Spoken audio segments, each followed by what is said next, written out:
자, 오늘 말씀은 마가복음 강의 세 번째 시간이고요. 우리가 지지난주에 마가복음을 이제 큐티를 시작했고요. 우리가 2주 동안 벌써 마가복음 큐티를 진행했고요. 한 주는 마가복음 강의를 못했고요. 그 사이에 제가 미리 진도를 많이 2주치를 나가놨기 때문에 오늘 맞춰서 이번 주 진도에 맞춰서 세 번째 강의를 시작하도록 하겠습니다. 마가복음 2장 13절부터 진행할 거고요. 마가복음 2장 13절 한번 13, 14절을 읽어볼까요? 예수께서 다시 바닷가에 나가심에 큰 무리가 나왔거늘 예수께서 그들을 가르치시니라. 또 지나가시다가 알페오의 아들 레위가 세간에 앉아 있는 것을 보시고 그에게 이르시되 나를 따르라 하시니 일어나 따르니라. 말씀드린 것처럼 사복음서 중에서 이 마가복음은 굉장히 예수님의 동적인 그런 움직임을 강조하는 복음서입니다. 마태복음은 티칭이 많이 강조되어 있어요. 특별히 하나님 나라에 대한 아주 명확한 주제가 마태복음에 나와 있죠. 그래서 티칭 부분이 많이 있습니다. 누가복음은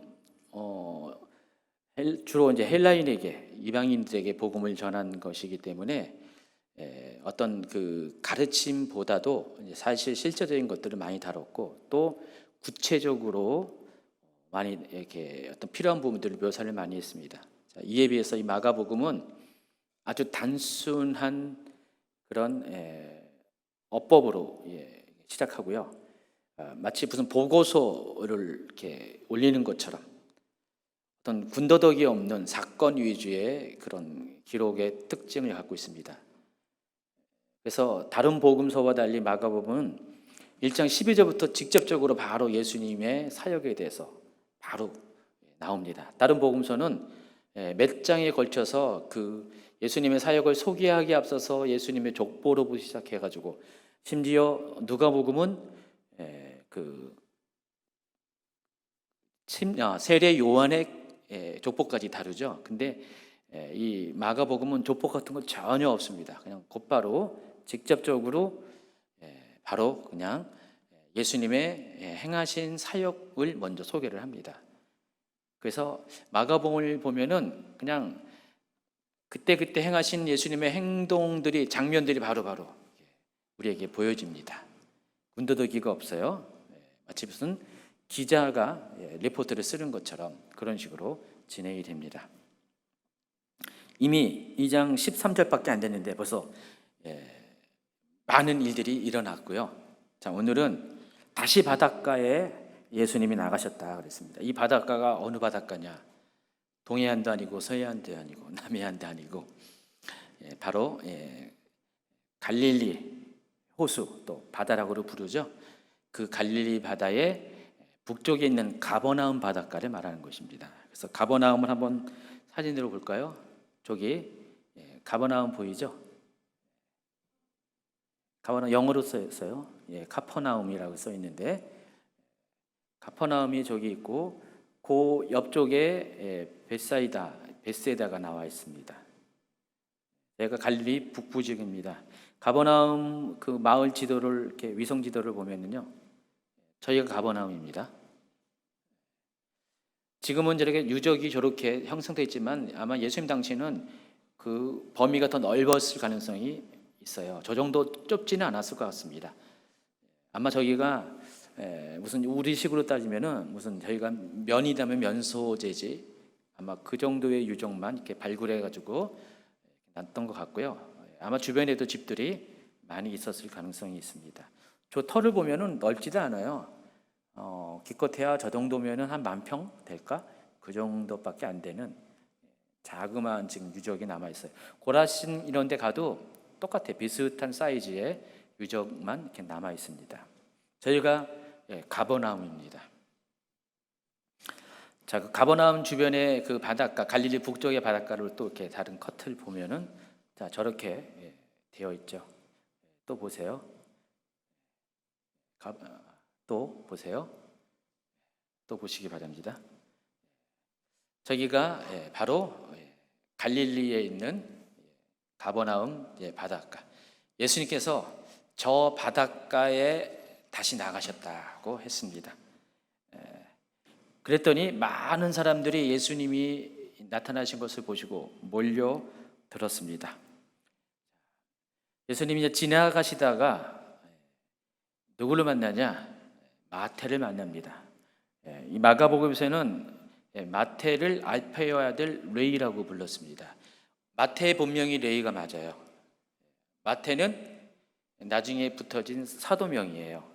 베드로도 원래 시몬이죠. 근데 예수님이 베드로라 명하신 것처럼, 물론 마태를 예수님이 그 이름을 명했다는 기록은 없지만은 원래 본래 이름이 레위고 이제 나중에 붙여진 이름이 마태라는 것입니다. 세간에 앉아 있는 것을 보고 예수님이 지나가시다가 마태를 불렀다 그랬습니다. 자, 마가복음에는요, 예수님께서 모두 4번에 걸쳐서 제자들 12사도를 말하죠. 제자들의 범위가 이제 물론 굉장히 많은데, 특별히 여기서 제자라고 할 때는 12명의 사도를 이제 좀 범위를 좁혀서 이제 말하고 있습니다. 이 제자들을 12사도를 부르는 장면이 나오는다. 여러분, 내 마가복음이 다른 복음서와 달리, 물론 다른 복음서도 그렇지만 대체적으로 철저하게 시간 흐름에 따라서 기록된 복음서입니다. 그래서 그것을 전제로 우리가 계속해서 이제 예수님이 제자들을 선택하는 장면들이 쭉 등장합니다. 모두 4번에 걸쳐서 제자들을 선택하는 장면이 등장하는데, 그렇다면은 예수님이 제자들을 택한 순서가 우리가 이걸 통해서 마가복음의 전개에 따라서 알 수가 있어요. 제일 먼저 누굴 부르셨냐? 시몬과 안드레를 선택하십니다. 마가복음 1장 16절 읽어주세요. 갈릴리에 이르러 시작하시다. 시몬과 형제 안드레가 바다에 금을 던지는 것을 보시니 그들은 어머나. 예수께서 이르시되 나를 따르라. 내가 너로 사람 낳는 어부가 되게 하리라 하시니 곧 금을 버리고 따릅니다. 시몬과 그의 형제 안드레가 바다에 금을 던지는 것을 보셨다 그랬습니다. 그리고 그들에게 이르되 나를 따라오라 그랬습니다. 보시면 지금 이제 베드로와 안드레가 금을 던지는 것을 보고 예수님과 대화를 했다는 사실을 보면은 먼 바다에 나간 것, 갈릴리 바다 중심으로 들어간 게 아니라 아마 그 가버나움 근처에서 어업 활동을 하고 있었던 것 같습니다. 예수님이 부르시고 그들은 그물을 버려두고 예수님을 따랐다 그랬습니다. 요한복음에 의하면은 베드로가 어디 출신이냐? 벳세다 출신입니다. 벳세다가 어디 있냐면은 지도를 보시면은 바로 여기입니다. 오른쪽에 보면은 그 갈릴리 호수에서 저 헐몬산에서부터 시작해서 물길이 쭉 내려와가지고 갈릴리 호수로 들어가는데, 바로 그 물길을 중심으로 해서 왼쪽에는 가버나움이 있고요, 오른쪽에는 벳세다가 있습니다. 좀 이따 설명하겠지만은 이 벳세다, 이 물길을 중심으로 가버나움과 벳세다는 다른 영지에 속한, 그러니까 지금식으로 말하면은 나라가 다릅니다. 마을은 옆마을인데 다른 나라예요. 예수님 당시에는 다른 나라에 속한 그런 어떤 정치적인 그런 배경이 있습니다. 원래 베드로와 그 형제 안드레는 벳세다 오른쪽 갈릴리 북동쪽의 마을 출신인데, 거기 출신의 베드로와 안드레가 서편의 가버나움으로 이주를 한 겁니다. 원래는 저쪽 오른쪽 동네 사람인데 왼편 동네 사람으로 옮겼습니다. 근데 왜 베드로가 터전을 옮겼는가? 나름대로 이유가 있다는 것은 아시기 바랍니다. 당시 이제 가버나움은 갈릴리에서 굉장히 중심적인 도시였어요. 교통이 가장 갈릴리 북부에서 가장 좋은 도시였고요. 또 여기에는 어떤 무역의 어떤 중심지였습니다. 그러니까 교통이 좋아서 이 가버나움을 중심으로 동서 또 남북이 연결돼서 이 가버나움을 통해서 무역들이 일어났습니다. 심지어 멀리 메소포타미아까지 무역을 하는 데 있어서 가버나움이 거기에 어떤 시발점이 되는 도시였습니다.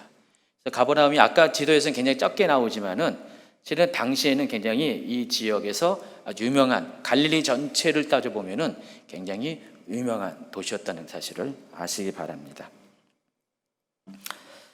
그리고 이 가버나움은 당시에 분봉왕 헤롯 빌림의 헤롯 안디바의 영지였어요.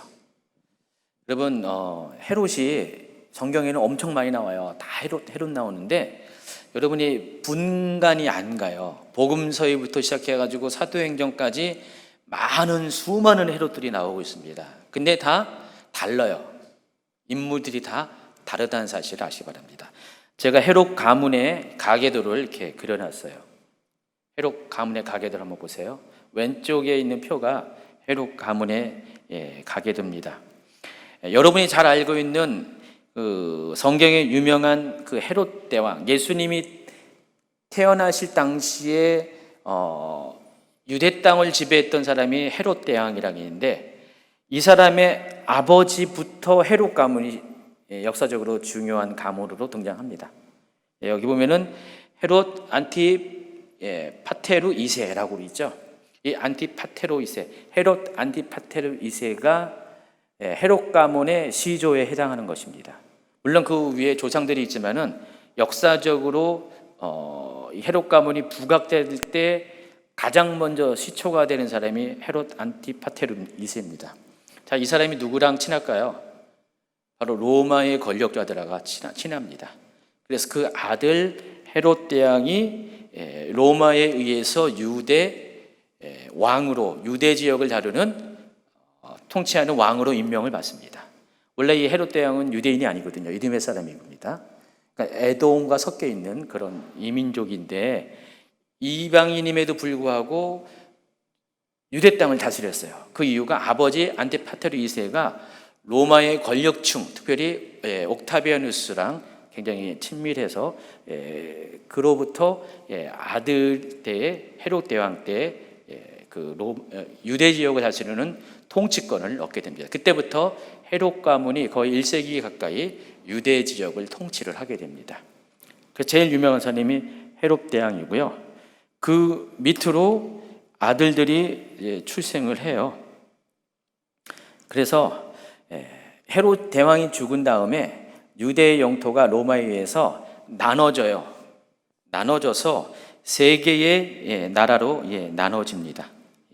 세 개의 나라로 나눠지는데 그 나라들이 그 헤롯의 아들들이 지역을 나눠서 이렇게 그 중세 시대면 영주라는 개념이 있죠. 여기서는 분봉왕이라고 그래요. 나라를 세 토막 나눠가지고 각 지역을 다스립니다. 그래서 유대 지역을 다스리는, 예루살렘을 중심으로 유대 지역을 다스리는 헤롯의 아들이 헤롯 아켈리오고요. 그리고 위에 갈릴리 지역을 다스리는 사람이 헤롯 안디바. 그리고 동편에 지금의 골란 지역, 바산 골란 지역, 이 지역을, 그때 당시는 이 지역을 데가블리라고 합니다. 데카폴리스, 10개의 도시가 있다 해가 로마 10개의 도시가 있어서 이걸 데카폴리스라고 그 지역을 불렀는데 이제 성경에서는 데가블리라고 나옵니다. 이 지역을 다스리는 헤롯 빌립 해가지고 오른쪽 지도 보면은 이런 식으로 나라가 그때 당시에는 이렇게 나눠져 있었어요. 빨간 쪽 지역이 헤롯 아켈레오가 다스리던 지역, 그리고 저 초록색이 헤롯 안티바, 그리고 분홍색이 헤롯 빌립. 자, 그러면은 가버나움은 어디에 속했냐? 바로 헤롯 안티바의 영지예요. 그리고 벳세다는 헤롯 빌립의 영지에 있습니다.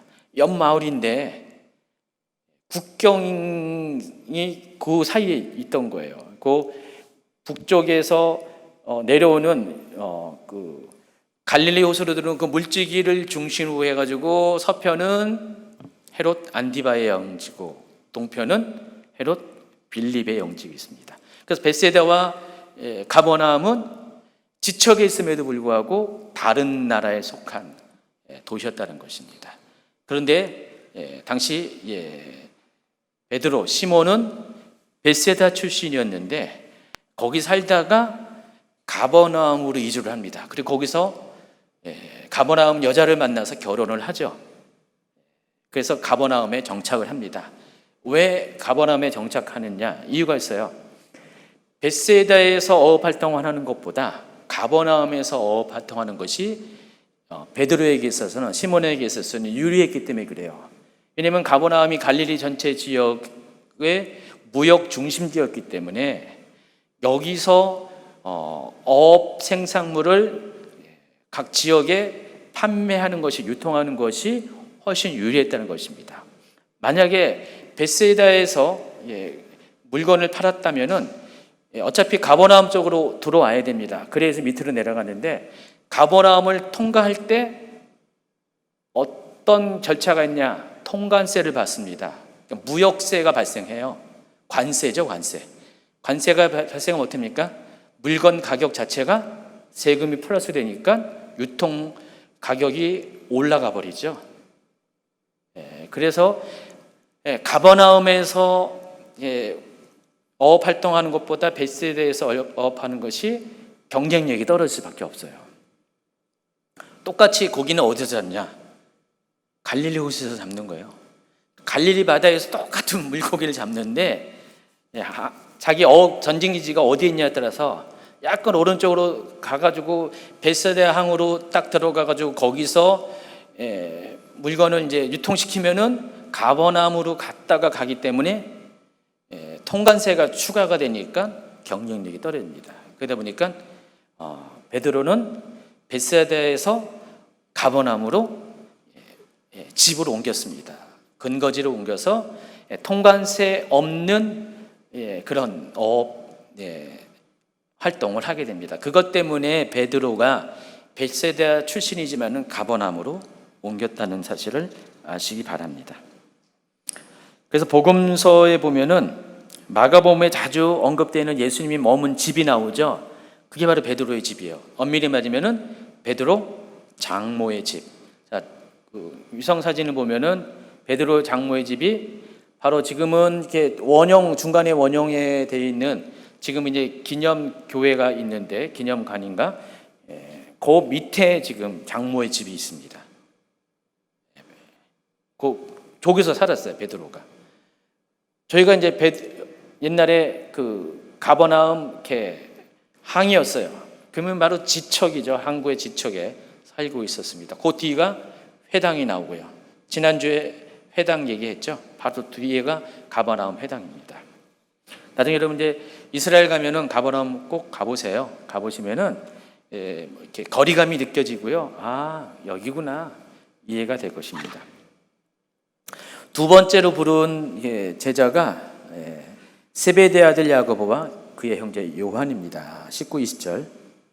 조금 더 가시다가 세베대의 아들 야고보와 그 형제 요한을 보시니 그들도 배에서 그분을 기르되 곧 부르시니 그 아버지 세베대를 큰 군들과 함께 배에 몰고 예수를 따라가니라. 여러분, 한 가지 아셔야 될 것이 있어요. 우리가 보통 그때 당시 어부 출신의 예수님의 제자들을 가난하고 무식한 사람으로 우리가 많이 이해하는데, 여러분 지금도 그렇게 알고 있지 않나요? 여러분 생각을 좀 바꾸셔야 됩니다. 이때 당시 갈릴리 어부들은 가난한 사람 절대 아니었어요. 고고학적 발굴에 의하면은 이 갈릴리 호수 주변에 모두 16개 정도의 당시 어촌이 있었대요. 항구가 있었대요. 그 말은 여기가 굉장히 어부로서 유명했던 지역이라는 것을 아시기 바랍니다. 또 이 갈릴리 지역에는 또 그 생선들을 소금에 절이는 그런 공장도 발견되기도 하고요. 어업 활동이 다양하게 많이 일어났던 곳이에요. 여러분 잘 알고 있는 그 베드로 고기, 그 지느러미가 아주 바늘처럼 뾰족한 이 베드로 고기, 그 베드로 고기를 비롯해서 뭐 정어리도 잡히고요. 여러 종류의 고기들이 잡힙니다. 근데 이 당시 생선들은요, 싼 물건이 아니었어요. 이스라엘은요, 전통적으로 바다로 나가는 것을 굉장히 두려워했습니다. 그래서 지중해를 가리켜서 대해라고 부르잖아요. 큰 바다. 그리고 갈릴리 호수를 실은 호수인데 바다라고 부를 정도로, 갈릴리 호수가 그렇게 큰 건 아니죠. 근데 그걸 바다라고 부를 정도로 그 물에 대한 이스라엘에 전통적으로 두려움이 있었어요. 그래서 지중해에 나가서 고기를 잡는 그런 거는 별로 없었고 갈릴리에서 주로 어업 활동이 이루어졌습니다. 그래서 거기서 생산되는 것이 이스라엘 지역의 그런 그 생선 판매량의 거의 대부분이었어요. 한마디로 독점이었습니다. 갈릴리 어부들은 독점 사업을 하고 있었어요. 그래서 생선이 되게 비쌌어요. 그래서 그냥 값싼 그런 것이 아니라 비싼 가격에 오히려 양고기 이런 것보다 더 비싸게 팔렸다는 것입니다. 그래서 이때 당시에 어부들은 가난한 사람이 아니었어요. 중상층 이상의 삶을 유지할 수 있는 절대로 가난한 사람이 아니었다는 것을 아시기 바랍니다. 그렇다고 해서 무식하냐? 그것도 아닙니다. 회당에서 공부합니다. 당시 회당은 글자를 가르쳐 주죠. 그리고 공부를 글자를 알아야지 공부를 할 수가 있잖아요. 그래서 지금식으로 따지면 적어도 초등, 중등 교육까지 할 수 있는, 당시 문맹률이 한 95% 정도였는데 회당에서 거기 참여를 한다는 것은 글을 안다는 거거든요. 그래서 어부들은 이렇게 무식한 사람도 아니었어요. 어느 정도 공부도 한 사람입니다. 그러니까 많은 분들이 그 베드로를 무식하게 생각하는 분이 있는데, 그럼 베드로가 무식했다면은 베드로 전후서가 어떻게 씁니까? 베드로가 설교하는 게 무슨 단지 성령에 사로잡혀 가지고 이렇게 유식하게 설교하냐? 그것도 아니에요. 물론 사도행전에 보면은 이런 말이 있어요. 사도행전 4장 13절에 보세요. 그들이 베드로와 요한이 담대하게 말함을 보고 그들을 본래 학문 없는 범인으로 알았다가 이상히 여기며 또 여기까지요. 여기 보면 이것 때문에 베드로를 무식하다, 예수님의 제자들이 무식하다라고 하는데 오해라는 사실을 아시기 바랍니다. 이때 당시에 예루살렘과 갈릴리의 그 관계를 좀 아셔야 돼요. 예루살렘은 지독하게도 우월주의가 있었습니다. 성전이 있었고요. 거기 당시 예수님 당시 6천 명의 바리새인이 살았는데 그 바리새인들의 대다수가 예루살렘에 살았습니다. 그리고 중간에 사마리아가 있고 갈릴리가 있었는데, 갈릴리에도 지금의 티베리우스 지역 중심으로 또 다수의 바리새인들이 살고 있었어요. 그러니까 당시 이스라엘은 예루살렘과 갈릴리 두 곳이 학문의 중심이었습니다. 티베리우스 쪽에 거기 유명한 나중에 이제 마소로 학파가 갈릴리 쪽에서 탄생을 하거든요. 오늘날 그 히브리어의 아주 중요한 모음 법칙 이런 것들을 탄생시키는 그 학파가 갈릴리에 있는 티베리우스 지역에서 활동했던 마소로 학파입니다. 근데 그 티베리우스 중심으로 해서도 많은 바리새인들이 살고 있었어요. 오늘 마가복음에 나오면은 예수님의 사역의 대부분이 이제 갈릴리 중심에서 이루어지는데 거기에 많은 바리새인들이 나오죠. 근데 그 바리새인들이 예루살렘에 있는 바리새인이 아니라 갈릴리 지방에 있는 바리새인들이에요. 근데 예루살렘에 사는 이 바리새인들은 우월감이 있어가지고 갈릴리를 굉장히 낮게 봤어요. 자기들 수준보다 낮게 봐요. 무시하는 경향이 있습니다. 그래서 한마디로 서울 사람이 저 부산에 있는 사람은, 부산도 굉장히 문화적으로 많이 발달했는데 촌사람 취급하는 것처럼 그렇게 취급했어요. 그런 의미에서 지금 이렇게 갈릴리 출신이 뭘 할 수 있겠냐라는 그런 마음으로 지금 4장 13절에 베드로와 요한에 대해서 이렇게 평가를 하고 있어요.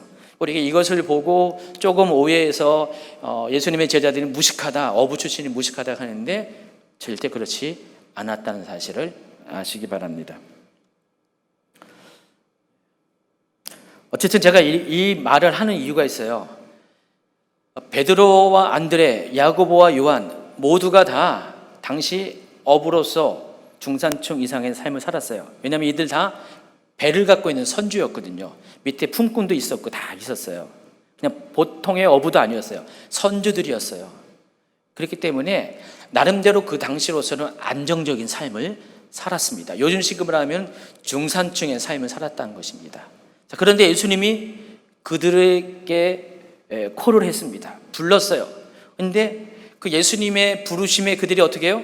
즉각적으로 순종을 했습니다. 배와 그물을 버렸다. 배와 그물을 버렸다는 것은 뭐예요? 자신의 안정적인 삶의 기반들을 다 내려놓았다. 야고보와 요한 같은 경우는 아버지까지 버려두고 예수님을 따랐다는 사실을 이야기하고 있습니다. 무엇이 그들로 하여금 자신의 삶을 내려놓고 다 포기하고 예수님을 따라가게 했을까? 왜 제자로서의 삶을 선택하게 했을까? 자, 그 이유가 누가복음에 보면은 명확하게 나와 있습니다. 누가복음에도 예수님이 이 어부들을 택하는 장면이 나옵니다. 특별히 시몬 베드로를 택하는 장면이 나옵니다. 누가복음 5장 4절부터 읽어주세요. 말씀을 마치시고 시몬에게 이르시되 깊은 데로 가서 그물을 내려 고기를 잡으라. 시몬이 대답하여 이르되 선생님, 우리들이 밤이 새도록 수고하였으되 잡은 것이 없지만 말씀에 의지하여 내가 그물을 내리리이다 하고 그렇게 하니 고기를 잡은 것이 심히 많아 그물이 찢어지는지라. 이에 다른 배에 있는 동무들에게 손짓하여 와서 도와달라 하니 그들이 와서 두 배에 채우매 잠기게 되었더라. 시몬 베드로가 이를 보고 예수의 무릎 아래 엎드려 이르되 주여, 나를 떠나소서. 나는 죄인이로소이다 하니 이는 자기 및 자기와 함께 있는 모든 사람이 고기 잡힌 것으로 말미암아 놀라고 세베대의 아들로서 시몬의 동업자인 야고보와 요한도 놀랐습니다. 예수께서 시몬에게 이르시되 무서워하지 말라. 이제 후로는 네가 사람을 취하리라 하시니 그들이 배들을 육지에 대고 모든 것을 버렸고 예수를 따르니라. 누가복음은 마가복음보다 훨씬 자세하게 그때 상황을 설명하죠. 그러니까 마가복음은 아주 간단하게 어떻게 보면 정남이 없게 그냥 딱 얘기만 하는데 누가복음은 앞뒤 상황을 잘 설명합니다. 누가복음에 보면은 베드로가 예수님을 선택할 수밖에 없는 이유가 있습니다.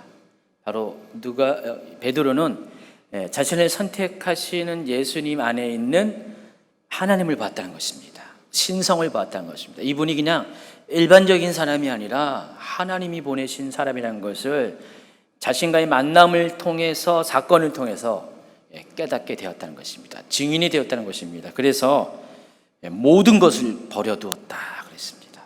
버려두고 예수님을 따랐다고 했습니다.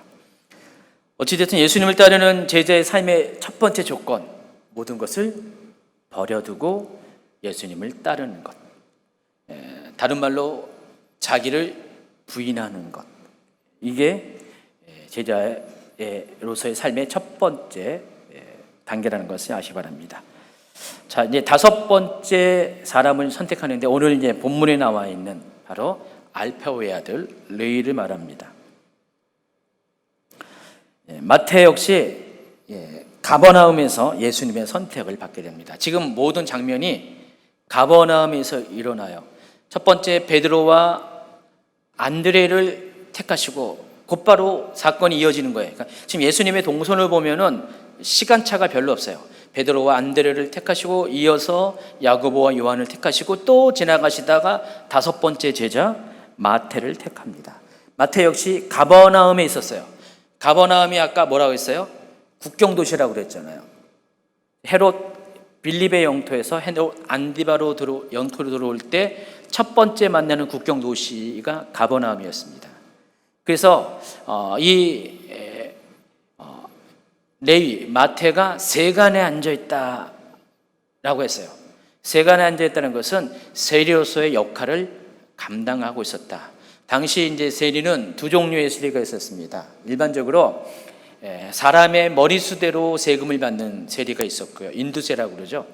그리고 이 마태처럼 통과세를 받는 그런 사람이 있었습니다. 세리 모두가 다 부정이 많지만 특별히 이 통관세를 받는 세리의 경우 부정부패가 더 심합니다.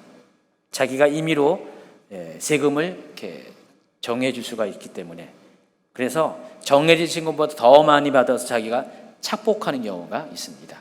바로 그 역할을, 통관세를 맡았던 역할을 했던 사람이 마태라는 것입니다.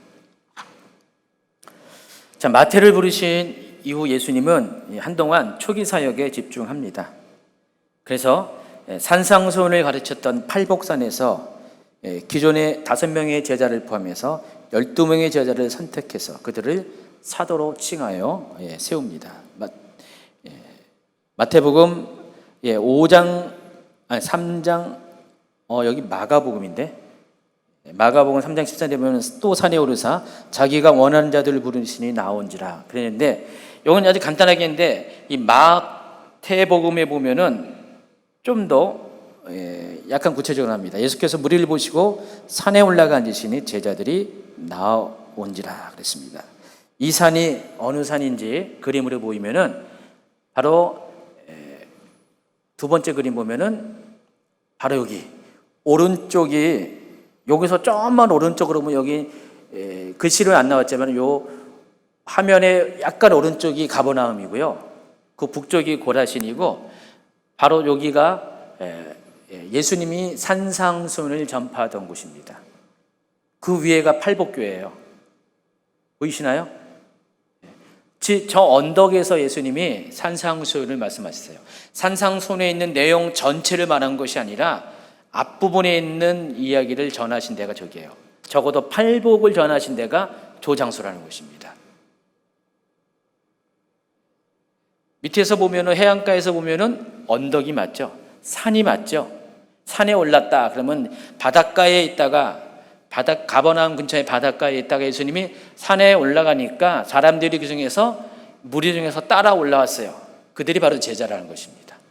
마태복음 5장에서는 예수께서 무리를 보시고 산에 올라가 앉으시니 조 언덕에 앉으니까 제자들이 나왔다. 그리고 팔복으로부터 시작한 산상수훈을 말씀하십니다. 다 말씀 마친 다음에 12명을 세웁니다. 그 중에서 그 12명이 누구십니까?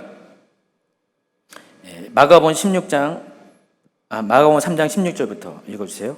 이 12를 세우셨으니 시몬에게는 베드로라는 이름을 더하셨고, 또 세베대의 아들 야고보와 야고보의 형제 요한이니 이 둘에게는 보아너게 곧 우레의 아들이라는 이름을 더하셨으며, 또 안드레아, 빌립과 바돌로메아, 마테와 도마와 알페오의 아들 야고보와 및 타데오와 가나안인 시몬이며 또 가롯 유다니 이는 예수를 판 자더라. 여기 보면은 앞서 5명의 제자 외에 7명의 제자가 더 추가적으로 말합니다.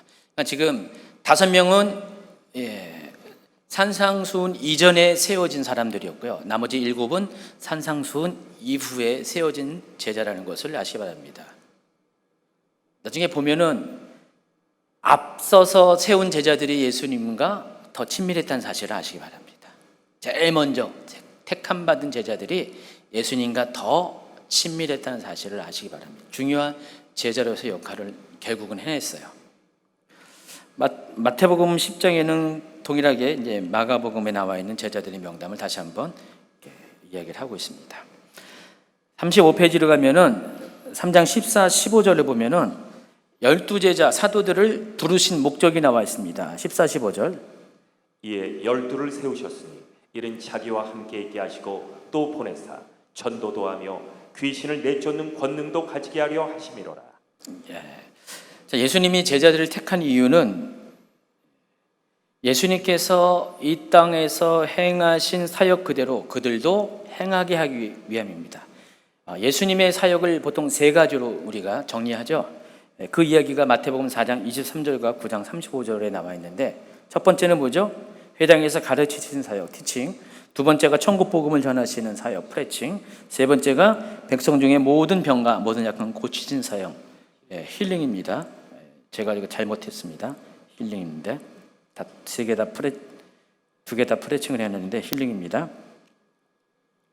이걸 가리켜서 예수님의 3대 사역이라고 했습니다. 예수님은 3년 동안 공생의 기간에 이 3가지 사역을 중심으로 하나님 나라를 전파했습니다.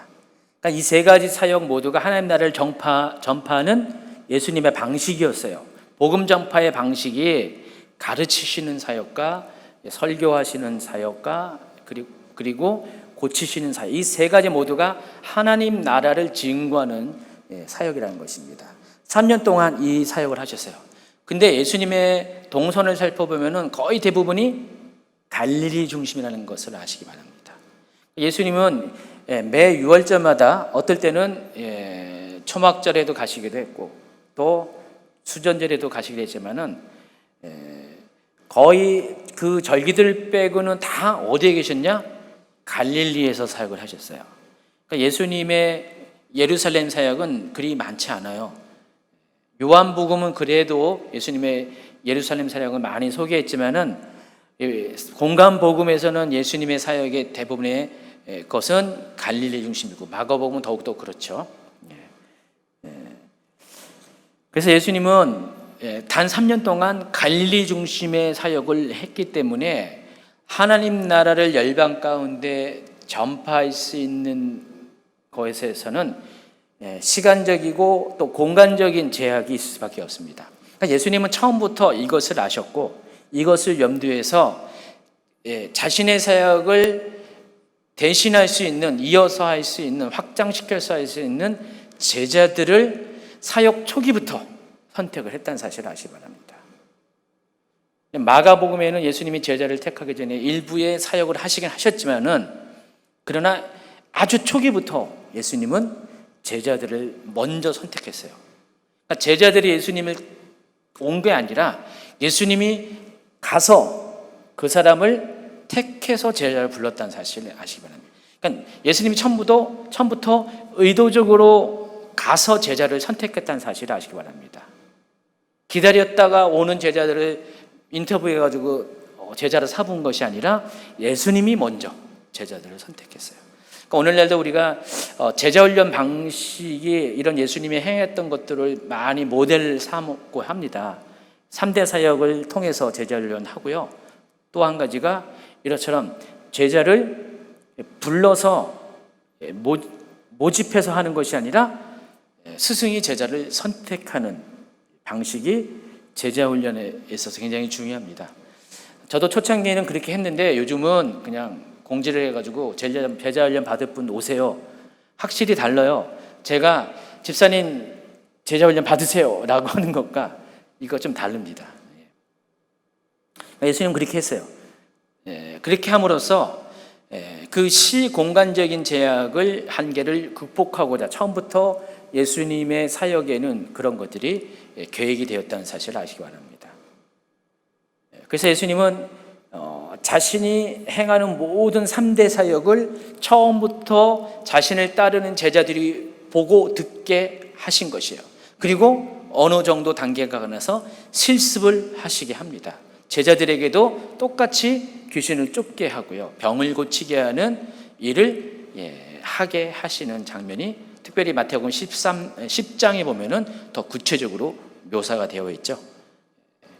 그래서 예수님이 제자를 세웠습니다. 여기 보면은 자기와 함께 있게 하시고 또 보내서 전도도 하게 하고 또 귀신을 내쫓는 권능을 가지게 하기 위해서 12명의 제자를 택하셨다. 그러니까 모든 제자가 아니라 많은 제자 중에서 12명을 예수님의 3대 사역을 할 수 있는 사람으로 세웠고요. 결국은 이들은 예수님이 돌아가신 후에 각각 퍼져서 여러 곳에 퍼져서 예수님이 행했던 사역들을 똑같이 하고 또 그들 또한 예수님이 그래 했던 것처럼 자기들에게 그렇게 한 것처럼 다른 사람을 제자 삼는 사역을 똑같이 했습니다. 그래서 단 한 사람을 시작한 천한 나라의 천국 복음이 순식간에 1세기간 돼서 로마 제국 전체로 퍼진 이유가 바로 이와 같은 제자 삼는 것이 먼저 예수님으로부터 시작됐기 때문에 가능했다는 사실을 아시기 바랍니다. 36페이지로 넘어가시기 바랍니다. 여기 보니까 정말 이렇게 아주 바닥 깊은 속에 들어오고 처럼 파라네요.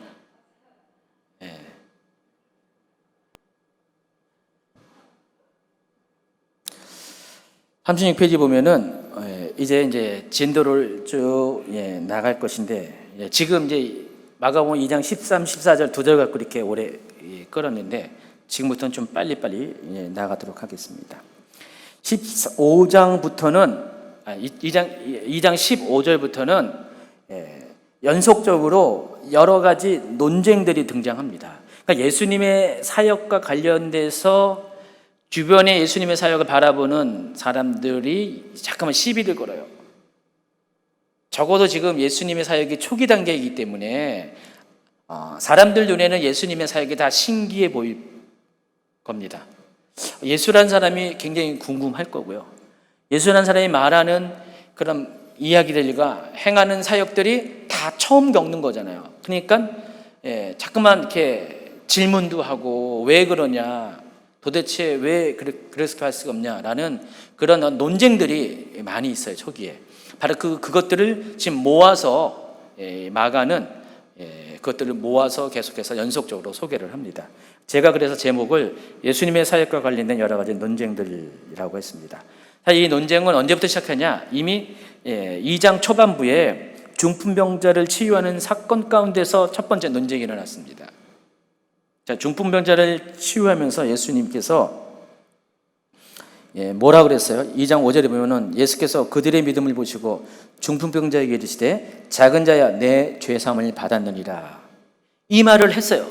그랬더니 서기관들이 거기에 앉아서 생각해 보니까 2장 7절 읽으세요. 이 사람이 어찌 이렇게 말하는가? 신성모독이로다. 오직 하나님 한 분 외에는 누가 능히 죄를 사하겠느냐? 맞죠? 그러니까 그 어느 누구도 자기가 하나님도 아닌데 내가 너의 죄를 사하겠다. 여러분, 어느 옆에 있는 집사님이 여러분에게 내가 집사님의 죄를 사하겠습니다, 물론 농담으로 재밌자고 할 수는 있겠지만은 진심으로 그렇게 말한다면 그거 여러분 이단이잖아요, 그렇죠? 똑같은 거예요. 저거 이단 아니야? 라고 지금 반응하고 있다는 것입니다. 근데 지금 이 사건을 보면은 그 당시로서는 지금도 못 고치는데 불치병인 중풍병자를 예수님이 고치는 장면 가운데서 물론 아직 환자가 고침받기 전이지만은 예수님께서 이 말씀을 하셨고 이것 때문에 신성모독 논쟁이 일어나게 된 것입니다. 예수님께서 그들이 말로 언급한 것도 아닌데 마음속에 그 생각을 하시는 것 아시고 이르시되 2장 8절 후반부부터요. 어찌하여 이것을 마음에 생각하느냐? 중풍병자에게 네 죄사함을 받았느니라 하는 말과 일어나 네 상을 가지고 걸어가라는 말 중에서 어느 것이 쉽겠느냐? 그러나 인자가 땅에서 죄를 사는 권세가 있는 줄을 너희로 알게 하려 함이라. 여기까지요. 그래서 지금 서기관과 예수님 사이에 지금 팽팽한 기싸움이 일어나고 있다는 사실을 아시아야 합니다. 자, 이것을 시작으로 해서 중간에 제자를 선택하는 장면이 있었고 바로 또 다른 논쟁이 벌어집니다. 자, 이번에는 15절 16절. 그의 집에 앉아 잡수실 때 많은 세리와 죄인들이 예수와 그의 제자들과 함께 앉았으니 이런 그러한 사람들이 많이 있어서 예수를 따르미로라. 바리새인의 서기관들이 예수께서 죄인인 세리들과 함께 잡수시는 것을 보고 그의 제자들에게 이르되 아니 어찌하여 세리이 죄인들과 함께 먹는가? 자, 지금 두 번째 논쟁은 지금 아직 사람들이 예수님을 잘 모르기 때문에 지금 계속 이렇게 시비를 거는 거거든요. 뒤에 가면은 이런 게 나오지 않아요. 이미 다 알아요. 예수님이 이제 파악했는데 지금 초반이기 때문에 예수님이 누구인가 잘 모르기 때문에 잠깐만 이런 부딪힘이 일어날 수밖에 없다는 것입니다. 그러니까 마태를 예수님이 선택했어요. 근데 마태가 예수님의 제자가 되니까 이스라엘 사람들에게 자기는 죄인이거든요. 경멸받는 그런 위치에 있는 사람이에요. 근데 너무 기쁘니까 예수님을 자기 집에 초대해서 마태가 그냥 부자였어. 그때 세리는 자기 집에 초대해서 자기와 비슷한 유의 사람들, 세리들이 많이 있었겠죠. 그리고 또 다른 죄인들, 유대인들이 보기에는 죄인들, 그들을 다 불러서 잔치를 벌입니다. 그리고 예수님을 그 자리에 초청합니다. 자, 그때 바리새인의 서기관들이, 여기 바리새인의 서기관이라는 말을 좀 들으시기 여러분 이렇게 지나칠 수도 있지만은 이렇게 잠깐 설명하면은 당시에 바리새인들은 유대교의 네 가지 그 분파 중에 바리새파를 말하는 것이고요. 그 바리새파 중에 소속된 사람들 중에 서기관들이 있었다는 것을 아시기 바랍니다. 이해하시겠죠? 바리새인들 중에 한 그룹이 서기관 그룹이에요. 그 바리새인 중에 서기관들이 예수님께서 죄인과 세리들과 함께 식사를 하는 것을 보시고 제자들에게 어찌하여 세리 및 죄인들과 함께 먹는가라고 말을 했다는 것입니다. 지금 정죄를 하고 있는 것입니다. 예수님을 비난하고 있어요. 예수님의 하는 행동에 대해서 죄인들과 어찌 함께 식사를 하는 것인가. 이 죄인들과 함께 식사를 하면 그들의 입장에서는 그것이 자신의 정결함이 훼손되는 것을 의미하거든요. 그래서 죄인과 지금도 코로나 때문에 같이 밥 못 먹잖아요. 코로나 옮을까 봐. 세리들과 지금 예수님이 밥 먹고 있다는 것은 지금 똑같아요. 아니 코로나 옮으려고 저러고 있냐? 지금 그 얘기가 똑같은 것입니다. 이에 대해서 예수님께서 뭐라고 하셨냐? 그들의 생각이 잘못되었다. 그들은 거룩이라는 개념을 분리시키는 것을 깨끗한 것과 속된 것을 분리시키는 것이 거룩이다라고 알고 있었어요. 여러분 거룩이라는 단어, 카도시라는 단어가 원래 분리하다라는 뜻에서 온 거잖아요. 그러니까 거룩한 것과 거룩하지 않는 것이 나눠지는 것이 카도시예요. 그렇게 알고 그렇게 여지껏 거룩을 유지하려고 노력을 했습니다. 근데 하나님께서 원하는 진정한 거룩이 뭐냐? 그 하나님이 원하는 거룩은 하나님을 닮는 것이 거룩인데 그 하나님이 원하시는 하나님 닮는 것은 바로 하나님으로서 나오는 긍휼과 또 그 긍휼에 대해서 우리가 순종하는 것이 바로 거룩한 행동이라는 것입니다. 그러니까 거룩한 행동은 하나님을 순종해서 하나님 뜻대로 따르는 것이 거룩이라는 것입니다. 근데 하나님이 원하는 것은 죄인들을 불쌍히 여기는 것입니다. 자, 그래서 17절에 이렇게 말씀하십니다. 예수께서 들으시고 그들에게 이르시되 건강한 자에게는 의사가 쓸데없고 병든 자에게라 쓸데있느니라. 나는 의인을 부르러 온 것이 아니요 죄인을 부르러 왔노라. 누가 거룩한 사람이냐? 병든 자가 있습니다. 병든 자가 있어요. 바이러스에 걸린 사람이 있습니다. 자기도 걸릴까 봐 피하는 사람이 아니라 오히려 그들이 병들어서 아파하는 모습을 보고 주님의 마음을 가지고 그들에게 가서 그들을 치료하기 위해서 행동으로 보여주는 사람, 그런 사람이 거룩한 사람이라는 것입니다. 왜냐하면 이게 하나님의 마음이고 뜻이기 때문에. 마태복음에서는 이렇게 말씀하십니다. 12, 13절, 9장 12, 13절. 예수께서 들으시고 이르시되 건강한 자에게는 의사가 쓸데없고 병든 자에게라야 쓸데있느니라. 너희는 가서 내가 긍휼을 원하고 제사를 원치 않노라 하신 뜻이 무엇인지 배우라. 나는 의인을 부르러 온 것이 아니요 죄인을 부르러 왔노라 하시니라. 여러분, 아브라함이 어떻게 해서 의롭다 칭함이 받았는가? 다른 것이 아니라 순종하는 믿음을 보였기 때문에 그와 동일하는 것입니다. 하나님이 말씀하신 것들을 순종한 것이 하나님의 뜻을 따르는 것이기 때문에 거룩한 것입니다. 그래서 진정한 거룩은 분리가 아니라 순종, 하나님 말씀에 순종한 사람이 거룩한 사람이라는 것입니다. 지금 그 얘기를 지금 하신 거예요. 또 세 번째 논쟁이 벌어지는데 2장 18절. 요한의 제자들과 바리새인들이 금식하고 있는지라 사람들이 예수께 와서 말하되 아니 요한의 제자들과 바리새인의 제자들은 금식하는데 어찌하여 당신의 제자들은 금식하지 아니하나이까?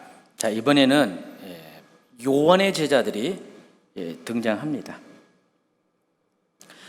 당시 요한의 제자들은 유대교의 한 분파인 에세네파에 속한 사람이에요. 에세네파가 사해 근처에서 유다 강야 쪽에서 거기서 따로 모여 살아서 결혼도 안 하고요. 굉장히 금욕주의적인 삶을 살았던 사람입니다. 그때 당시. 에스네파가 어느 시기쯤 다 없어져 버렸어요. 왜냐면은 자녀들을 안 낳으니까 자동적으로 소멸될 수밖에 없었습니다. 그러니까 나중에 이제 끝까지 유지된 게 바리새파고요. 오늘날 종교인이 바로 바리새파로부터 온 거예요. 그때 당시 4개의 종파 중에서 물론 나사렛파도 있었지만 나중에 남아 있는 거는 그 나사렛파하고 바리새파의 그런 그 DNA를 갖고 있는 오늘날 종교인 그것밖에 안 남았죠. 에스네파는 일찌감치 사라지고요. 물론 또 사두개인도 성전이 멸망하면서 사라지게 되고요. 근데 이 에스네파 사람들의 가장 특징은 금욕주의라는 것입니다. 그러니까 바리새인의 특징은 분리주의고요. 에스네파 사람들의 특징은 금욕주의. 이것을 여러분이 기억하셔야 합니다. 근데 이 모든 것이 어디서 출발했냐? 율법에서 출발했어요. 율법. 그러니까 율법에서 명하는 분리, 율법에서 말하는 금욕, 이것을 지킴으로써 그것이 하나님의 뜻이고 그래서 우리 자기는 구원을 받는다라는 생각을 갖고 있었습니다. 근데 이것을 예수님이 잘못됐다고 말씀하십니다. 자, 그들이 문제 삼은 게 바로 금식입니다. 유대인들은 일주일에 2번씩 화요일하고 목요일 날 금식을 하죠. 물론 해 뜰 때부터 해질 때까지 금식을 합니다. 근데 예수님의 제자들을 보니까 금식을 안 해. 금식은커녕 자기들 보기에는 너무 음식 좋아해. 왜냐면 마가복음에 보면은요, 예수님이 식사하는 장면들이 굉장히 많이 나와요. 그래서 예전에 이제 어떤 교수님은 이 마가복음을 연구하면서 식탁 공동체라는 단어로 이렇게 그때 당시에 예수님의 사역의 특징을 또 설명을 합니다. 밥상 공동체라고 있죠. 여러분, 그냥 예배드리고 그냥 헤어질 걸로 끝나면은 성도들이 교제가 별로 없어요. 근데 예배 드리고 나서 같이 밥 먹으면서 친해지면은 교제가 빨라져요. 그렇죠?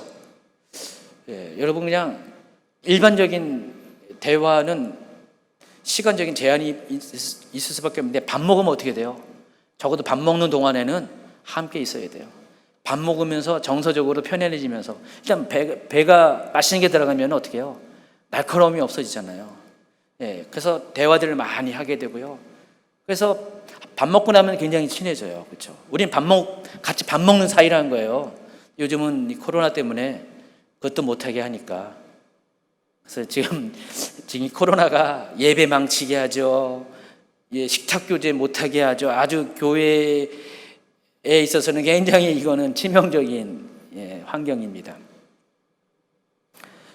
예수님이 그래서 식탁 교제를 많이 하셨거든요.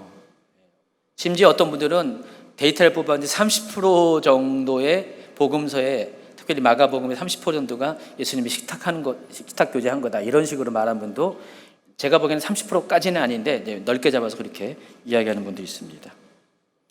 자, 이들의 주장에 대해서 예수님이 이렇게 말씀하십니다. 19절 이하. 예수께서 그들에게 이르시되 혼인집 손님들이 신랑과 함께 있을 때 금식할 수 있느냐? 신랑과 함께 있을 동안에는 금식할 수 없느니라. 그러나 신랑을 빼앗길 날이 이르니 그날에는 금식할 것이니라. 왜 예수님의 제자들은 금식하지 않습니까? 요한의 제자들, 우리도 하고 또 바리새인들도 하는데 왜 예수님의 제자들만, 당신의 제자들만 금식하지 않습니까? 라고 질문했을 때 예수님이 뚱딴지같이, 그들을 보기에는 뚱딴지같이 이렇게 말씀하신 거예요. 혼인집 손님들이 신랑과 함께 있을 때는 금식하지 않는다. 그러나 신랑을 빼앗기는 날이 올 텐데 그때는 금식할 것이다. 여기서 신랑이 누구를 말하는 겁니까? 예수 그리스도, 예수님 당신을 말하시는 거예요. 자신을 말씀하시는 거예요. 당시 유대인의 관습에 의하면은 혼인잔치가 벌어지면은 일주일 동안 보통 혼인잔치가 있습니다. 그 기간 동안에 2번의 금식일이 포함되죠. 그렇죠? 반드시 금식일이 2번 걸리죠. 근데 혼인집에서 신랑과 함께 있는 친구들은 그 금식하지 않아도 되었어요. 그게 사회적으로 용인되었다는 것입니다. 왜냐하면 혼인 자체가 굉장히 기쁜 일이기 때문에. 율법에 의하면은 결혼하면은 1년 동안 허니문을 즐기는 시간 동안은 군대에도 안 갔어요. 하나님이 굉장히 이것을 중요하게 여기셨어요. 유대인 모두 이거 알죠, 간섭. 그걸 빗대어서 예수님 말씀하신 거예요. 신랑과 친구들이 함께 혼인잔치에 있을 동안은 일주일 동안은 금식하지 않느냐. 바로 내가 그 신랑이다. 그래서 제자들이 나와 함께 있는 동안은 금식하지 않을 것이다. 그러나 언젠가 신랑을 빼앗길 올 날이 올 텐데 그때는 금식할 것이다. 다시 말해서 예수님이 십자가의 고난을 당하시고 죽으시는 때가 오면 그때는 금식할 것이다라고 그 말씀을 하시는 거예요. 물론 이 말을 이들이 이해할 수도 없었겠지만 그 말씀을 하고 계십니다. 그래서 금식은 어떤 것이냐? 하나님과의 관계 속에서 위기가 올 때 그것을 돌파하고 회복하려는 목적으로 하는 것이지, 금식 자체가 그것이 거룩하고 그것을 통해서 부정한 것과 분리되는 수단은 아니라는 것을 강조를 하십니다. 이어서 21절, 22절. 생배 조각을 낡은 옷에 붙이는 자가 없고 만일 그렇게 하면 기운 새 것이 낡은 그것을 당기어 헤어짐이 더하게 되느니라. 새 포도주를 낡은 가죽 부대에 넣는 자가 없나니 만일 그렇게 하면 새 포도주가 부대를 터뜨려 포도주와 부대를 버리게 되리라. 여러분, 그 새로운 포도주는 산성이 강합니다. 근데 이 산성 강한 포도주를 낡은 조직력이 약해진 가죽 부대에 집어넣으면 그 강한 산성에 의해서 가죽 부대가 터집니다. 상식이에요. 그래서 새 포도주를 낡은 가죽 부대에 넣지 않는 것 유대인 다 알아요. 이 말씀을 듣는 그 사람들이 다, 질문하는 사람 다 알고 있습니다.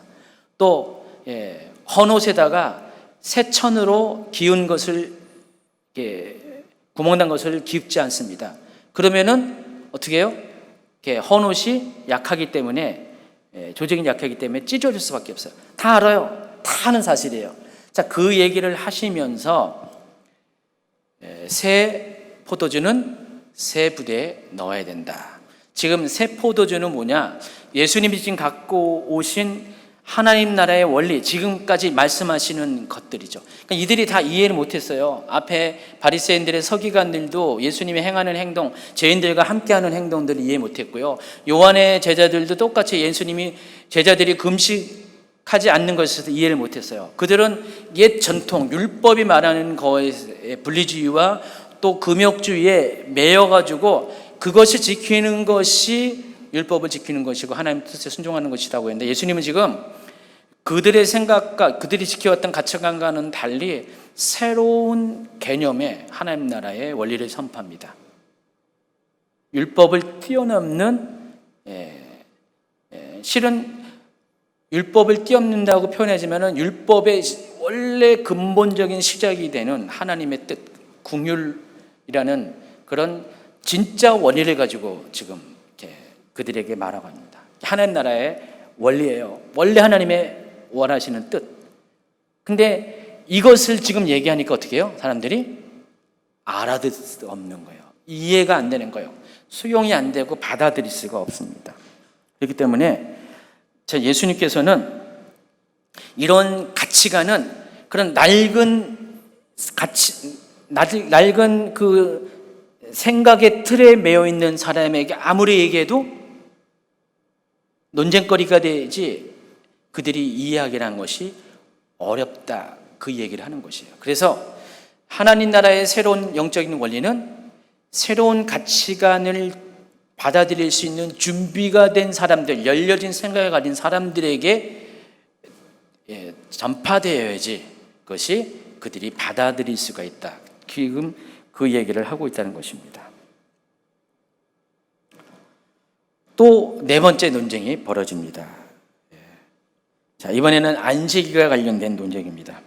근데 앞으로 이제 이 안식일과 관련된 논쟁이 굉장히 중요합니다. 왜냐면은 이 논쟁으로 인해서 비로소 유대인들과 예수님의 갈등이 더 이상은 봉합될 수 없는 수준으로 깊어졌다는 그런 계기가 됩니다. 그러니까 유대인들에게서 모든 율법 중에서 가장 중요한 율법이 안식일 규정이었어요. 안식일과 관련된 그 미시나와 미드라시가 엄청 많이 있잖아요. 제가 다른 강의 가운데 많이 설명을 했잖아요.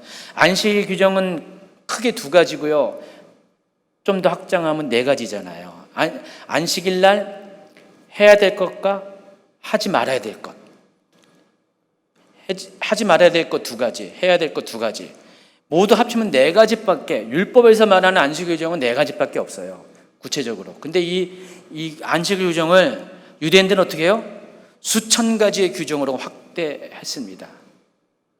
엄청 많이. 그래서 그것을 세분화시켜가지고 세부 사항을 점점 달아가지고 자기들의 그것을 전통으로 삼아서, 원래 율법에서는 네 가지만 얘기했지만은 그 자꾸만 재생산해가지고 각가지 조항을 달아서 사람들을 올무로 메어버렸습니다.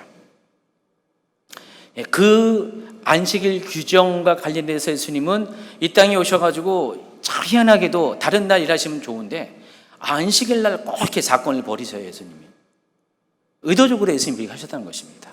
안식일 날 그들의 생각, 안식에 관련된 그들의 생각이 율법에 대한 고정관념의 핵심이기 때문에 그것을 깨트리기 위해서 안식일 날 사건들을 벌이십니다. 자, 첫 번째 보니까 마가복음 2장 23절 24절. 안식일에 예수께서 밀밭 사이로 지나가실새 그의 제자들의 길을 열며 이삭을 자르니 바리새인들이 예수께 말하되 보시오 저들이 어찌하여 안식일에 하지 못할 일을 하나이까. 안식일에 하지 못한 일은 뭐예요? 그 사진에 있는 것처럼 저게 안식일 날. 지금 저게 뭐 하는 것 같아요?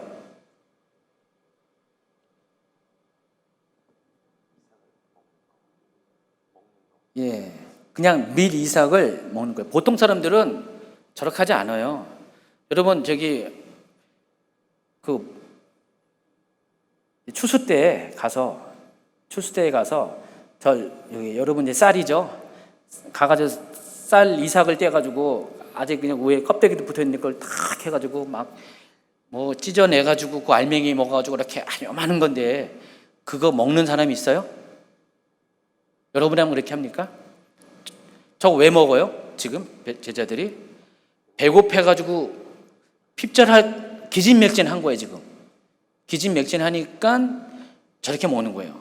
근데 저 모습을 보고 바리새인들이 뭐라고 했습니까? 안식을 하지 못한 일을 한다. 안식을 하지 못하는 일은 뭐냐? 구체적으로 안식일 날 추수하는 일을 한다. 그 얘기하는 거예요. 일을 한다는 것입니다. 지금 추수하는 일이 아니라, 추수하는 것이 아니라 지금 저 상황은 너무 배고파가지고 핍절하니까 어쩔 수 없이 이렇게 먹는 거예요. 근데 그들의 안식일 규정이냐면은 저게 비난받을 행동이 또 맞아요. 왜냐면은 어쨌든 안식일 날 저렇게 추수하는 행위처럼 결과적으로는 추수하는 거잖아요. 일을 한 거잖아요. 근데 예수님이 이 이야기를 들으시면서 사무엘상 21장 1절부터 6절까지 있는 역사적인 사실을 고증으로 내시면서 저것이 잘못되지 않았다는 것을 설명합니다. 그 이야기가 예수님께서 이르시되 다윗이 자기와 및 함께한 자들이 먹을 것이 없어 시장할 때 한 일을 잃지 못했느냐. 그가 아비아달 대사장 때 하나님의 전에 들어가서 제사장 외에는 먹어서는 안 되는 진설병을 먹고 함께한 자들에게 주지 아니하느냐.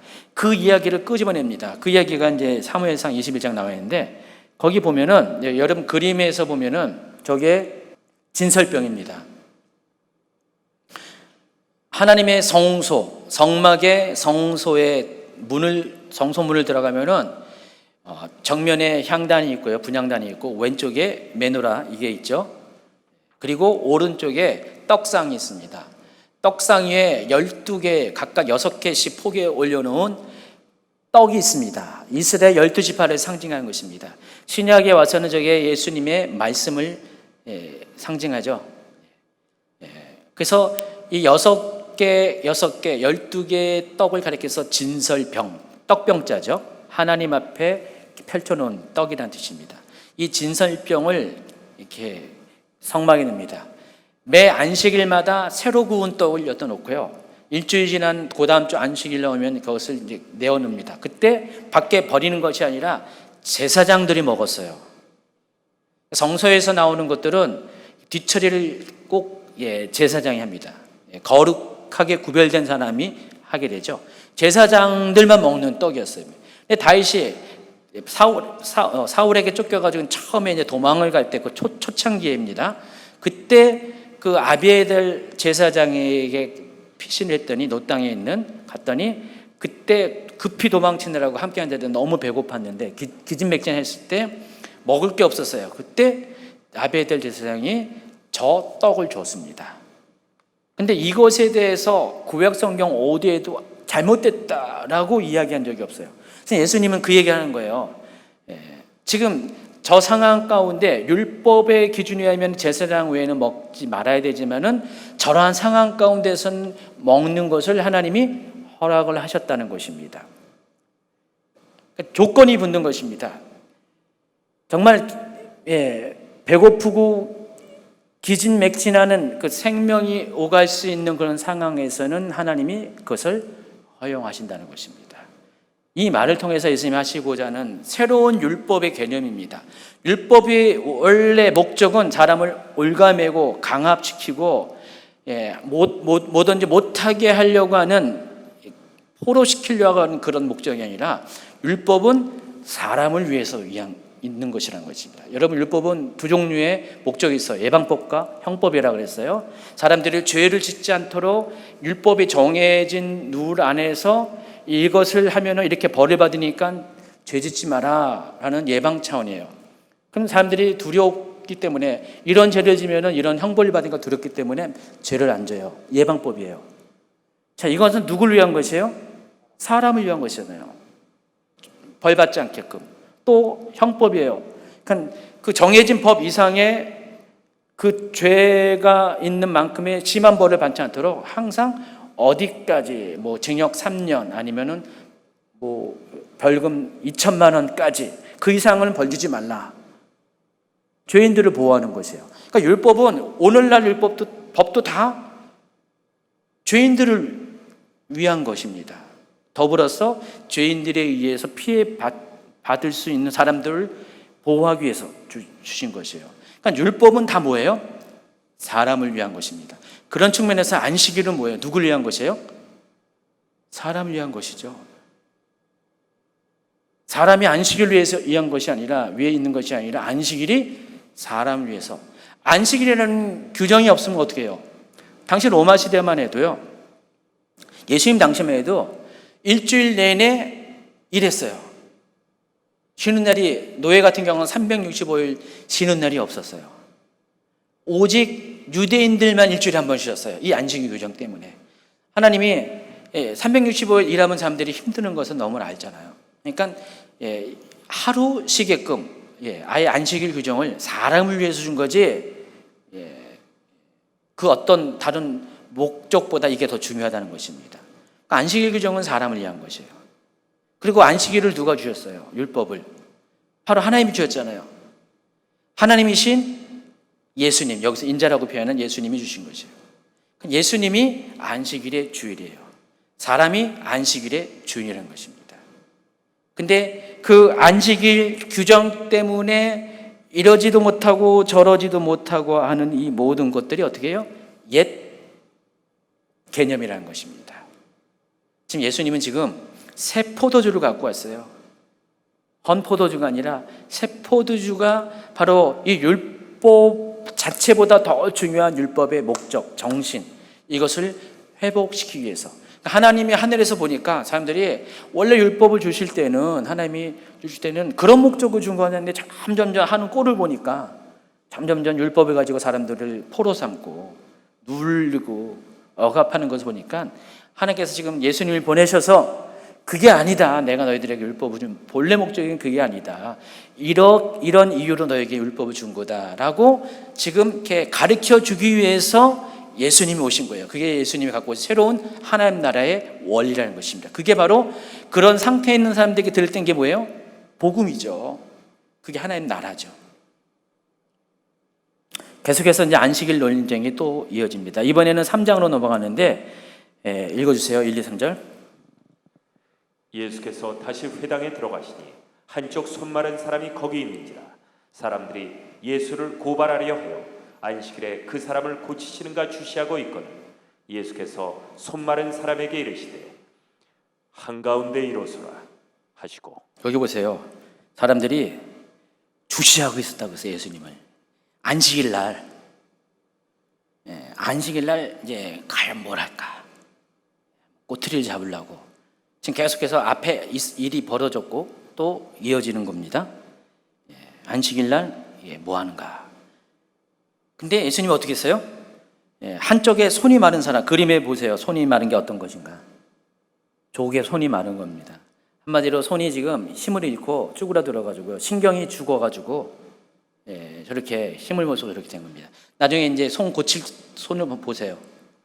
저게 정상손이고 앞에 게 비정상 손 말랐다는 게 저런 것입니다. 신경이 죽었고 그런 것입니다. 실제로 여러분 이렇게 어디 그런 거 아프면은 다 살 빠지고 근육 빠지고 다 쪼그라들죠. 손 마른 것으로 아시기 바랍니다. 예수님 보니까 회당에서 저런 사람이 있었어요. 예수님이 지금 고쳐야 되잖아요. 근데 지금 사람들이 지금 기회를 보고 있는 거예요. 예수님은 고치는 거 봐자. 그럼 고치는 것 자체가 문제가 있나요? 그건 없죠. 근데 안식일이거든요. 당시에 이제 또 그 유대인의 전통, 장로들의 유전에 의하면 안식일 날 병 고치는 것도 일한 것으로 그들은 규정을 하고 있어요. 그래서 지금 예수님이 일하는가 안 하는가를 이제 보고 있다는 것입니다. 이때 그런 그들에게 4절 이렇게 말합니다.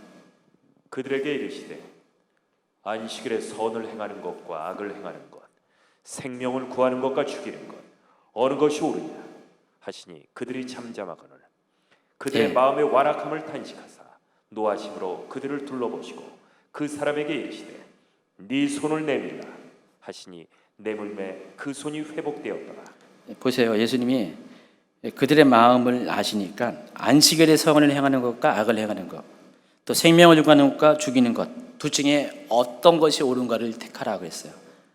여러분 이렇게 단도직으로 말씀하시면은 당연히 뭐예요? 선을 행하는 것, 생명을 구하는 것이 중요한 거죠. 근데 그들이 이런 질문에 말을 못합니다. 이건 당연히 사람을 살리는 것이 선을 행하는 게 중요한 거잖아요. 예수님이 그 얘기를 하면서 바로 고쳐졌어요. 그러니까 지금 이 사람들이 예수님이 먼저 이 얘기를 했기 때문에 할 말이 없는 거예요. 예수님의 지혜 앞에서. 예수님이 이 말을 안 하고 고쳤으면은 들고 일어서려고 그랬죠. 근데 예수님이 그들의 약점을 아니까 이렇게 행동을 말씀하시고 행동하셨습니다.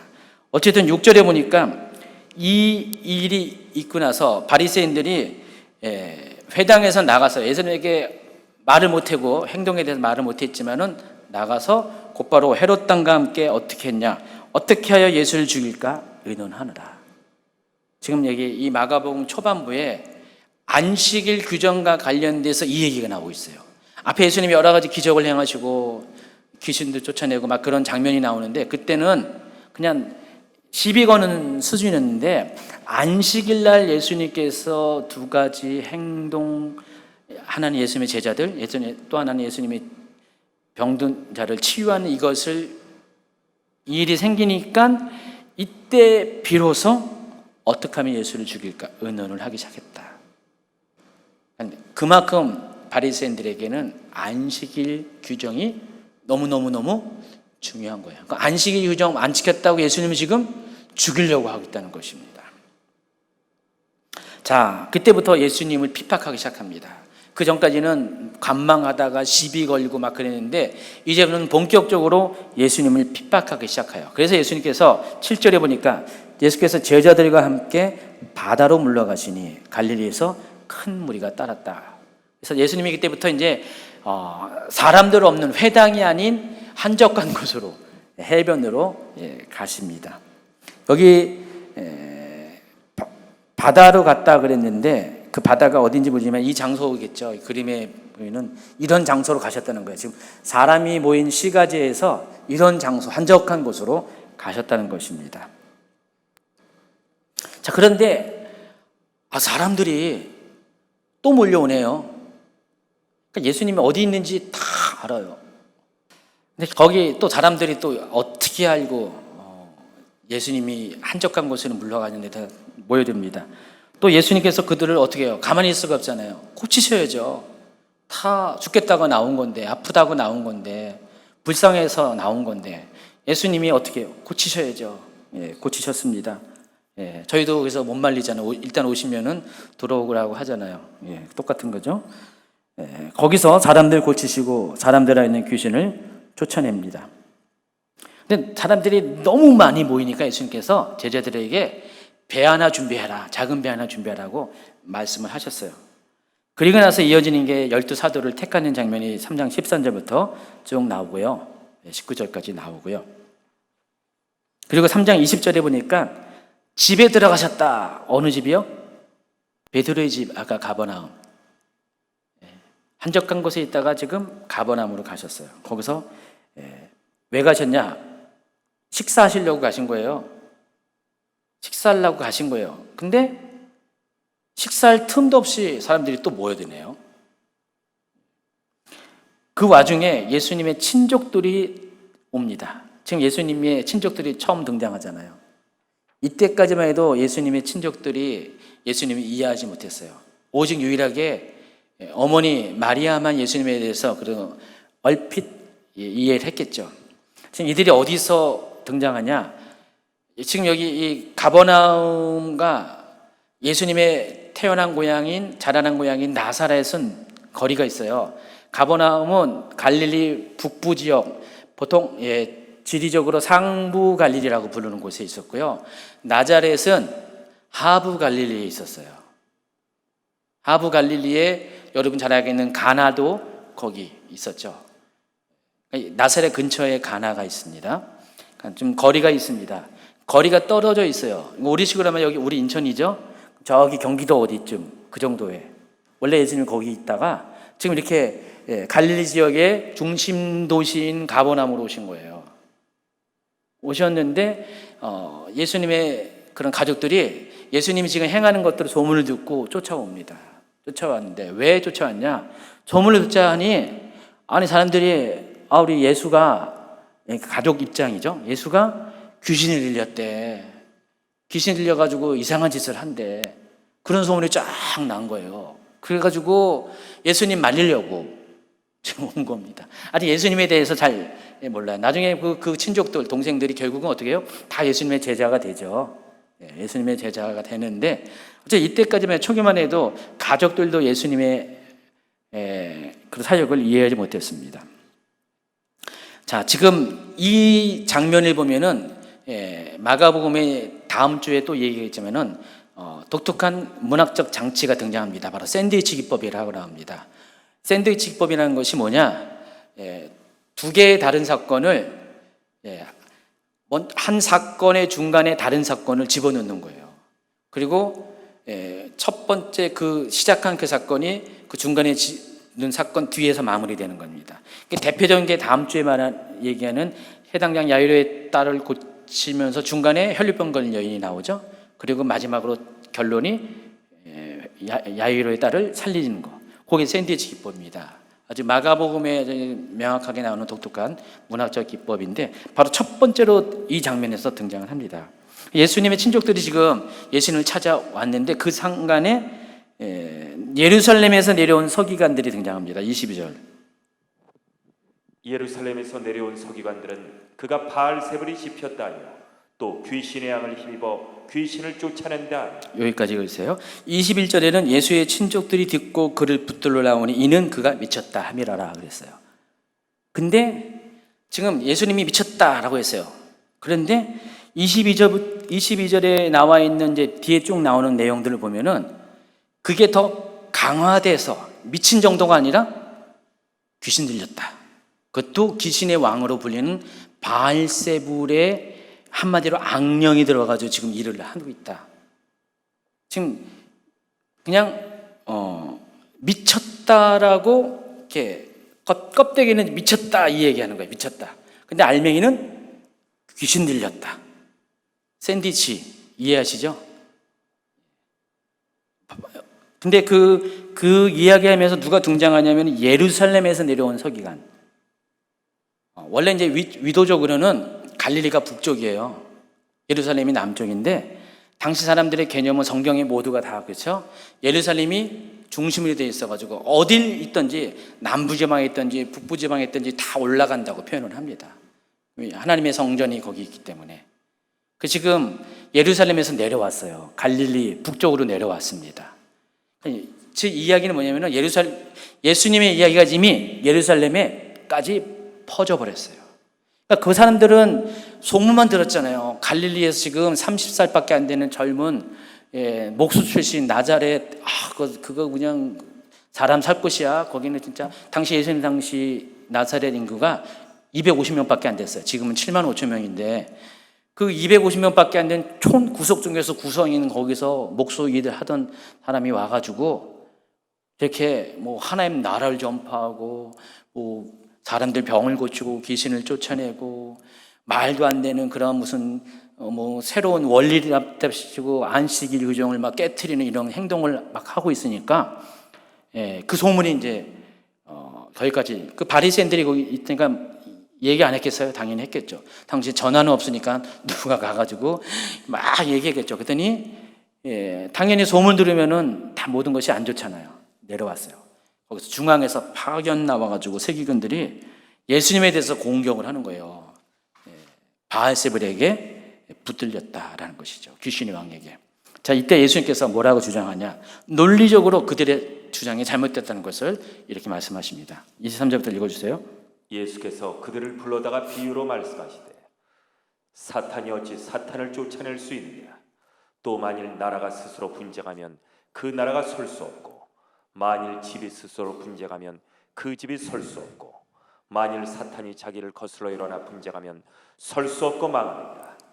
사람이 먼저 강한 자를 결박하지 않고는 그 강한 자의 집에 들어가 세간을 강탈하지 못하리니 결박한 후에야 그 집을 강탈하리라. 네, 여기 보면 예수님 말씀하신 건 그겁니다. 비유라고 그랬어요, 이것도요. 그러니까 비유는 깨닫는 사람만 알아듣는 거죠. 사탄이 어찌 사탄을 쫓아낼 수가 있냐? 사탄은 같은 편인데 동료를 쫓아낼 수가 없다는 것입니다. 예를 들어서 나라가 스스로 분쟁하면은 그 나라가 제대로 쓸 수 없는 것처럼, 또 집에 사람들이 서로 분쟁하면 집안이 망하는 것처럼 사탄이 사탄을 쫓아내면은 사탄의 나라는 망할 수밖에 없다.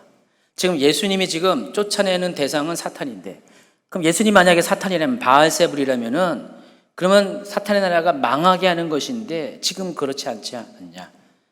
그러면 지금 예수님이 사탄을 쫓아내는 행동은 예수님이 누구이기 때문에 바알세불이 아니기 때문에 이런 일들이 일어난다. 그 얘기를 하고 계신 것입니다. 그러면 누가 하시냐 이 일을?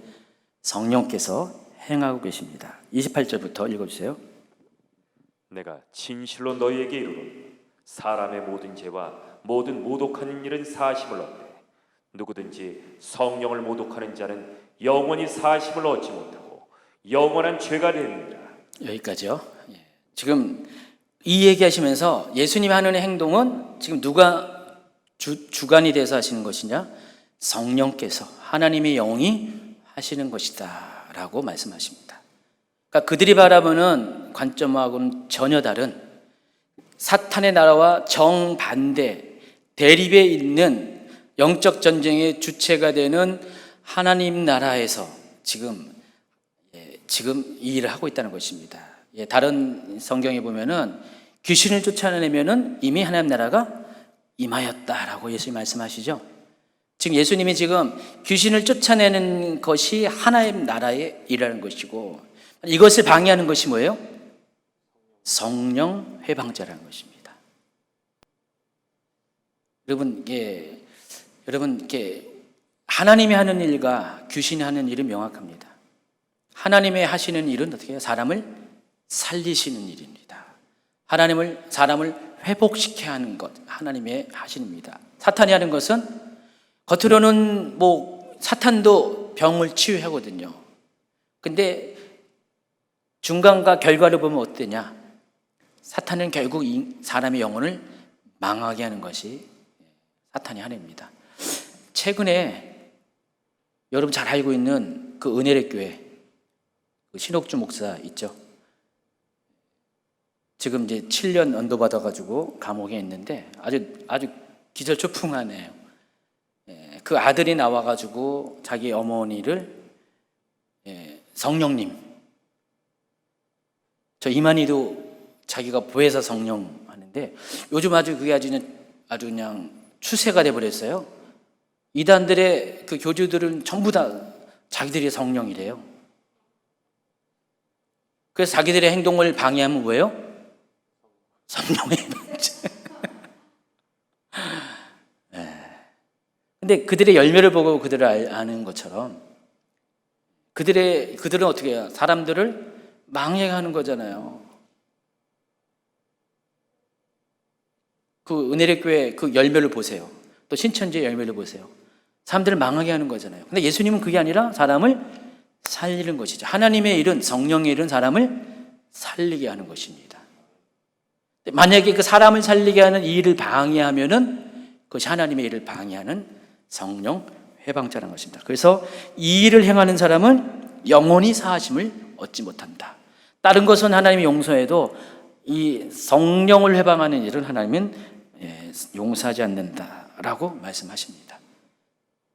지금 바알세불 논쟁이에요. 이게 지금 중간에 끼어들었어요. 다시 정리해드리면은 예수님의 친족들이 예수님에게 찾아와서 예수님을 잡아가려고 나와요. 야, 너 이러지 마. 사람들이 너 미쳤다 라고 얘기하는데 그러지 마 라고 하면서 중간에 이 바알세불 논쟁에 끼었어요. 그리고 30절에 이는 그들이 말하기를 더러운 귀신이 들렸다 하미로라. 그래서 지금 요 29절까지가 그 안에 샌드위치 안에 있는 패티예요. 그 내용입니다. 핵심적인 내용입니다. 그래서 귀신을 들렸다 하는데 그 귀신의 내용이 바로 요거라는 것입니다. 그리고 마지막으로 이제 예수님이 31절부터 그때 이제 예수님의 어머니와 제자 동생들이 밖에 서서 사람을 보내 예수님을 불렀더니 예수님이 뭐라고 했습니까? 누가 내 어머니고 동생들이냐 하시고 둘러앉은 앉는 자들을 보시며 이르시되 내 어머니와 내 동생들을 보라. 누구든지 하나님의 뜻대로 행하는 자가 내 형제요 자매요 어머니라 그랬습니다. 이 말은 뭐예요? 육신적인 혈육이 진짜 혈육이 아니라 하나님 나라의 뜻과 하나님의 계명을 동일한 관점에서 이해하고 함께 공유하고 동역하는 사람이 진정한 혈육이라는 것입니다. 이 두 주가 가까운 이 시간에까지 우리 성도들 얼마나 정말 열심으로 그냥 매일 기쁨으로 여기 정리하고 갖춰놓는 작업들을 아무런 대가 없이 하고 계시잖아요. 제가 하라고 한 것도 아니고 알아서 자원해서 매일 뭐 이렇게 간식이 넘쳐나네요. 맨날 누가 뭐 이렇게 보내기도 하고 가지고 싸갖고 오고 예배는 못 오니까 할 수 없이 이렇게 간식도 보내시고 너무 기쁨으로 즐거움으로 지금 성전 꾸미고 다음 주부터 이제 본격적인 공사를 할 때도 또 그렇게 할 것인데 이것을 통해서 봐도 정말 이렇게 뜻과 비전을 공유하지 않고서는 우리가 함께 갈 수 없다는 것을 더욱더 느낍니다. 그러니까 저한테는 주임제 교회 성도들이 어머니요 형제요 자매라는 것입니다. 이게 더 분명해져요. 그러니까 예수님의 입장에서 하나님 나라의 비전을 공유하고 그것을 같이 짊어지는 나간 사람만이 진정 혈육이라는 것입니다. 이 말이 그 말이라는 것입니다. 그런 면에서 여러분 저의 형제입니다. 저의 자매입니다. 형제와 자매된 여러분 축복합니다. 어쨌든 이 모든 것들이 성령께서 행하시는 일이라는 것을 아시기 바랍니다. 성령의 일은 성령을 경험한 사람이 이해할 수 있는 것입니다. 지금 우리 교회는 성령과 관련된 사역들도 많이 하고 있는데 성령을 알지 못하는 분들은 경험하지 못하는 분들은 이 사역을 이해할 수 없죠. 그래서 어떤 사람들은 또 때로 비난하기도 하고요. 잘 모르니까 여기 와본 것도 아니고 그냥 뭐 이렇게 듣고 예루살렘에서 서기관들이 소문 듣고 내려와서 예수님을 바알세부 걸렸다고 귀신 들렸다고 비난한 것처럼 그런 사람도 외부에 종종 있어요. 뭐 이상한 글을 올리기도 막 하고 비난하는 글을. 근데 여기 와서 말씀 듣고 또 함께 주임제일 교회 모습을 보는 사람들은 전혀 안 그렇죠. 그런 사람들이 진짜 혈육입니다. 영적인 동지죠. 영적인 그것들을 공유하는 그런 사람입니다. 여러분 모두가 이미 그런 사람이지만 더욱더 그렇게 되기를 예수님 축원합니다. 오늘 강의 여기까지 마치겠습니다.